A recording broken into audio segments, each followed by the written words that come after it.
We may have finished the reign of Superman, but I decided we should do a little stint on the return of Superman to his own titles. This is the Adventures of Superman 505, and this book always hits me in the feels. So we see how Superman has defeated Hank Henshaw, how Mongol was defeated, but now this is the time for the Man of Steel to settle back in and announce his return to the world.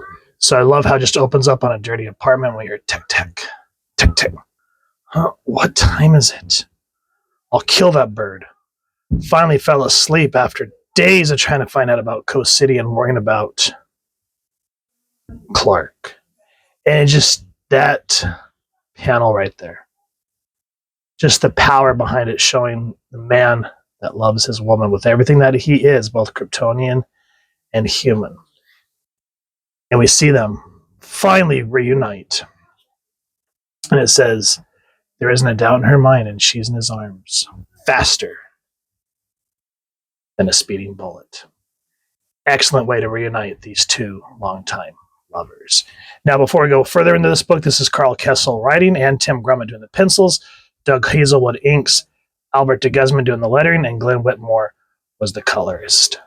And just a beautiful downward shot at these two as they embrace. And you don't even need words. The artwork just tells the story here as they fly up into the sky. You get that silent moment. And then she goes, been a while. I like the hair. And not all of us like the super mullet, but this was early 90s. A lot of people had ponytails in the mullet, so we'll let that go. And then, of course, later, she goes, have you talked to Martha and Jonathan? Called them while you were shouting, Lois. And so this is them trying to figure out how they can bring Clark Kent back. And so he's talked about all these different ways that they can go about it. But of course, they're just too happy to be with each other. And yeah, we'll leave it at that. But they're still kind of stuck in a conundrum of what to do about Clark Kent at this point, because he's been gone for so long that he's presumed dead. They sold his apartment. Perry hired a new reporter, so he's kind of homeless and jobless at the moment. Or so we think, because he goes, shh, trouble, 10 blocks from here. A job for me. How come there's never another Superman around when you really need one? And that's a great way to segue into what happened to our other Supermen. We see the Eradicator being taken to Star Labs because he's seemingly sacrificed himself to save Superman. Last issue against Henshaw.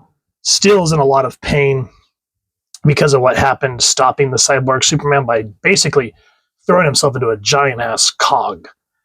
But the one glaring inconsistency I see here is if you go back and read Green Lantern 46 and Superman 83, he's almost butt-naked. But here he has his uniform. So the only thing you have to kind of do that suspension of belief that he maybe got new armor on the way, which doesn't make sense. But nonetheless, I love how all these different super people have united as a team. Him and Connor, not today, kid. Like the man said, it's not the years, it's the mileage. They'll turn back your odometer. Believe me, later, dude. And then Kara, just, you're a fine man still. Get well. And I just love it. I was like, hey, you never kissed me like that. You take it the wrong way. Bye still. And it's just a good way to see how each character is kind of going their own way at this point. Then, before we can say anything, we are thrown into a hostage situation with, of course, Maggie Sawyer being at the helm of it. And there's this team, which I cannot remember what the hell their names are off the top of my head. But apparently this guy's name is Loophole. He finds a way to basically use this technology from his job that he quit. He was like the CEO or something like that. And he get displaced so he can go through solid matter. But they're thinking that Superman's gone. And yeah, of course, the Man of Steel is there. He goes, you don't know who you're dealing with, Superman. What I like is even though he's back, he's still taken by surprise. So we're just kind of like, whoa. He's like, I can hurt you. But of course, Superman being Superman says, hey. So he's like, I noticed that, when you have your powers on, you can loop through certain objects. But what happens if we do this and then break your little toy? And then, of course, Maggie comes in. She goes, nice job, Fabio. You're what? Superman number 6, 7? No, Maggie. I'm number 1, the real Superman. Yeah, heard that before. Believe what you want, Captain Sawyer. I'm not. That's Inspector Sawyer Buster. I got promoted after Superman died. Bunko types usually miss little things like that. If this is a scam, it's a slick one. And so just kind of a nice way to see him reconnect with Maggie. And then we get a moment with, what's this chick's name? I always forget. Tana. And remember how she broke down when she thought Connor was dead. Well, there's a hanging moment that leads into Superboy's own title. So I love that even though this book is about Superman coming back, putting himself in charge, it still gives you a moment to see where everyone else is going to go without deterring from either story. And then, of course, the book ends with Lois, Perry, and Jimmy reuniting. And then a beautiful moment where Superman is still, he hears voices from Fallout from the fight with Doomsday. And of course, Superman, being Superman, saves them. And she goes, Superman said you'd come, told Timmy. He's asleep. He's been sleeping a lot. Knew you'd save us. Wouldn't let us die. And this is kind of what gets me, because this is Clark in a nutshell. Never. I'd rather die first. That's our Superman.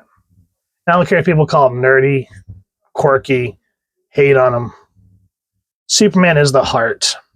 And without him and Batman working alongside one another to kind of keep each other in line, yeah, that's why they work so well together, because they are such polar opposites, but they work so great together. Now, in this issue, Jimmy, of all people, is the one that kind of gives Superman a good idea on how to bring Clark Kent back.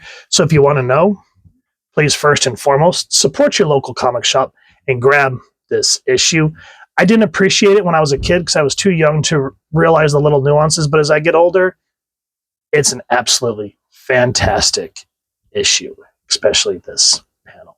If you've enjoyed this review, I really would appreciate if you take a moment to like, share, and subscribe. Helps the channel more than you could possibly know.